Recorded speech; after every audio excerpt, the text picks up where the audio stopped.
Hello, hello. Welcome back to another blurry drop fade tutorial.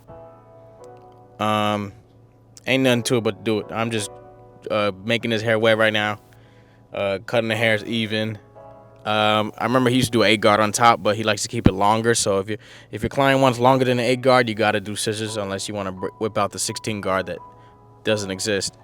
But yeah, you want to keep just keep everything in line.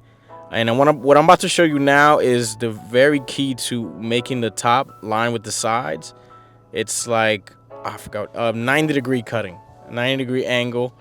You take the hairs and you basically vertically cut the hairs, and see those hairs that's hanging over my glove? Those are the hairs that once you cut them and you comb the hair all back together, it'll look smoother. And this sets you up for success because now once you get that four guard open to debulk, it's way easier to lay down. The hair is not too bulky on the sides. You're still gonna have to go through the clip over comb, still gonna have to go through the thinning shears, but it just makes life a lot easier when you go through those steps to so you don't have to go back and do the steps again. So as you saw, I did the 4 guard open, now the 2 guard open. This is a drop fade, and I'm kind of going with the shape of his skull. I use a 6 guard here because I wanted to just cut the hairs, maybe if some, but most of the work I was going to do was with the thinning shears. That's why I use a 6 guard, just to leave room for error and cut some hairs there, just to keep the shape. And then the shear work is like, the shape's already there, so I'm just cutting the little hairs that I need to cut. So shears are very important. I mean, you'll see it all throughout my videos. The shears are top one essential tool. Now we start the ball guideline with the clippers in the back. I always feel for that occipital bone in the back. That's why you see my finger do that, because I'm looking for the bone. I start right under that bone, and that's where I put my ball guideline in. Now we're doing a drop fade, so as you can see, the guideline is curving down a little bit. That's what a drop fade looks like. It kind of just goes with the shape of his head. Some call it a mid fade. I call it a drop fade because it drops in the back, but it is what it is. Now we're doing with the trimmers. Like I've said before, the reason why I use the trimmers is so that the guideline is not that harsh. When it's very harsh, it's kind of hard to get out. And if you're a beginner, you don't want to make your life harder by making the guideline harsher and making it harder for you to take that line out. So that's why I do these steps the way I do them, to make it easier for me, even as an experienced barber, to make it easier for me to take out the guideline, just to make it easier on my brain. The shavers here, I do like a guideline under it, like a pinky length, and we flick out right under to blend that bald into the really bald. The bald fade, I used to do bald fades without the shavers, and once I started using the shavers, I realized, wow, this is like bald. This is really bald. Now we're starting with the 1.5 guard. I'm gonna do closed. There's not much hair on the sides already since we debulked, so I do closed first just to set that guideline in, and then I open up the guard to fade into that 2.5 and a 4.5. Very straightforward and simple. Nothing too complicated about this. If you don't have a 1.5 guard, what are you doing? Some barbers don't need guards. I've seen that before, but if you're a beginner, you definitely need a 1.5 guard and a half guard. Now we're gonna do with the no guard open. This is a normal guideline, about half an inch or an inch. I'm not sure about the measurements, but it just looks that big every time. No guard open. Make sure you cut the hairs even. And now we're going with the half guard open right above it. This I do open first because I'm fading into the 1.5 and the hair above. I'm doing open to leave room. And then once I do open, now I do close to take out that line, that darkness of the line. The line's not going to be completely out, and that's why we go in with the no guard open again. But this is like a form of down fading. That's why I do open then close, to make the hairs just fall into place without me having to raise the fade up. That's the whole purpose of me down fading. I don't want to raise the fade up. When I first started cutting hair, because I faded up, there was a lot of times where I raised the fade up due to a mistake with the 1 guard or a mistake with the 2 guard. It's a whole lot easier in your life when you have this foundation, like the way I just have it. Like, it's only been a couple minutes and the fade's already done because you set a foundation of down fading, and now it's easier to do the rest because you had this groundwork done, this framework of the haircut. And now we're doing with all that debulking done. Now you could play with the no guard with the lever closed and halfway. Halfway lever is very cruel and I said crew and key at the same time. Key and crucial at the same time. So it's very crucial because you want to make sure that sometimes the half guard, sometimes the no guard all the way open is not enough. So that halfway lever point is very key to getting that fade right above the no guard closed. And of course, this won't take out the whole line.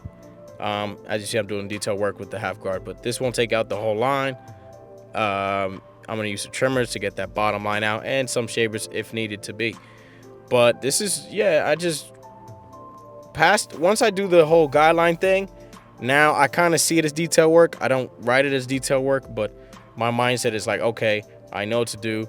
I just got to play with it. Because sometimes in an area where I know I need the no guard closed, the area to the left of it might not need that. The hair's not even all the way, all the sides, but you have to make it look even. That's the whole expertise and art of barbering. You have to make uneven hair look even. So you can't just do something, how do you say, like, you can't just have a blueprint for everything and then not budge. It has to be flexible. It has to be malleable. You have to be able to adjust because not every head's the same. Not every hair follicle is the same. Not every wave pattern is the same. Curl pattern, cowlick at the top. Some people have some different color hair, and you gotta know how to fade the different color hair. So you can't just act like, okay, this is how I do a fade and that's it. It should come out this way. No, you have to be able to adjust and be able to know what clipper or what trimmer or what tool you need and what exact measurement you need in each location of the head. That's why it's called detail work, because once the guidelines are gone and I have that last guideline that's bald, I know exactly what to do in each area, and I always go down. So I always start open, no guard open, halfway, then closed.